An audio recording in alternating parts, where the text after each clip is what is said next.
لما عند حوسو كلتا معلتات زترفو مزقبا مرستي كساعة شعات ميازيا كلتا شحن 18 عام تمرت 46 مليون شعات 230 كلتن شحن 895 مرستي بديجيتال مرجعيت متقبرين أبطابياتات مرسان بأقال ترخيبهم تمزقبهم يوم مسكل قالسينا إثيوبيا حيت زقبر من أسي كتما أديس أبابا أبزهاب ورئيتو مرسا حق منقستاويناي ممرات مسلنا تقبراوي إن قبرلو مقلتي ديمقراسيا وسرعاتي يلوم من إسي أبيسينيا تشالن يبلت البهرون أبي شوعي حقراو مرسا ناي ممرات ديمقراسياوي مسلنا بمتقام دمتين مهاب زخلنا كارد مرسا وسيدنا اينايلوم اللوطف እንግዲህ ጠቀሜታው ምንድነው حدا من إسي حقر كم حقر تتو كتبلن زيدليو منقستي نحقر يتقم نوغن يتقم زولو منقستي نممراز فلما كارد كنحزلنا أنا كارد وصيام بيتسبين بعل تجازين كلنا كاردي أو صيناينا سلزي هاجر كم هاجر كتقصل بدمسن ممراز تدارينا لنا مناسي نقح تساتفو بمقبار زيوص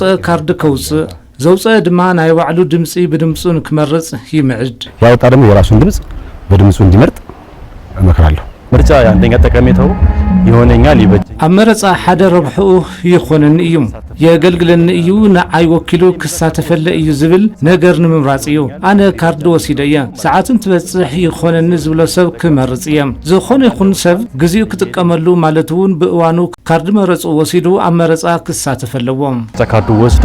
ምርጫው እንዲሳተፍ من سيفانوس ታረቀኝ ብግዲኣ መረጻ ዜጋታት ሓንቲ ሃገር ዲሞክራሲያዊ መሰሎም ተግባራዊ ዝገብርሉ መድረኽ አደባባይ ምዃኑ ገሊጻ ኣብ ሓፈሻው ሃገራዊ መረጻ ድምጺ ንምሃብ ተዳልየየ ካርድ ዘይወሰዱ ዜጋታት እቲ ቦርድ ዝሃቦ ተወሳኺ እዋን ብምጥቃም ካርድ ክወስዱ ትጽቢት ይግበረሎም ኢላ መረጻ ዲሞክራሲያዊ ባህል ዜጋታት ንምህናጽ ልምምድ ይዕብ ዝበለ ድማ መንሰይ ደረጀ ሙልጌታ እዩ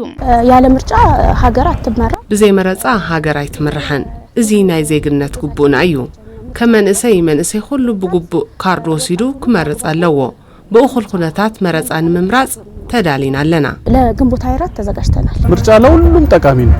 መረጻን ሁሉ ጠቃሚ እዩ ኣነ በወገነይ ዝደልዮ ዝመርጽ ናይ ባዕለይ በዓርሰይ ዕድል ዝውስነሉ እዩ መረጻን ሃገርን ዜጋታትን ዓብይ ረብሓ ኣለዎ መናእሰይ ተረከብቲ ሃገር ከም ምዃኖም መጠን ኩሉ ሰብ መጽኡ ዘውጽእ ካርዲ ኣውጽኡ ዘውጽእ እውን እዋን መረጻ ተጸቢዩ ክመርጽን ናይ ባዕሉ ዕድል ብዓርሱ ክውስነለዎ ምርጫው ለጊዜው ጠብቆ እንዲመርጥና በራሱ ዕድል ራሱ እንዲወስን መንእሰይ ታደሰ አያሌው ብግዲኡ ከም መንእሰይ ባህሊ ልዕልና ሓሳብ ብምዕባይ ኣብ ከይዲ መረጻ ሃናጻይ ግደንም ወጻእ ሃገራዊ ሓላፍነት ትጽቢት ይግበረልና ኢሉ እኔ በመጀመሪያ የምርጫ ካርድ አውጥቻለሁ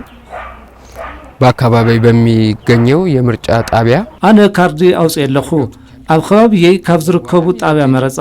ዝኾደን ድማ እዋን መረጻን ምምራጽ ተዳልየለኹ ኩሉ መንእሰይ ካርድ መረጹ ብግቡእ ክሕዘለዎ ዘውጻኹም መውጹ ብድሕሪኡ ኩለኹም እትደልይዎ ክትመርጹ ትኽእሉ ኢኹም ድምጽኹም ኣብ ኢድኹም እዩ ድምጻችሁ በራሳችሁ እጅ ነው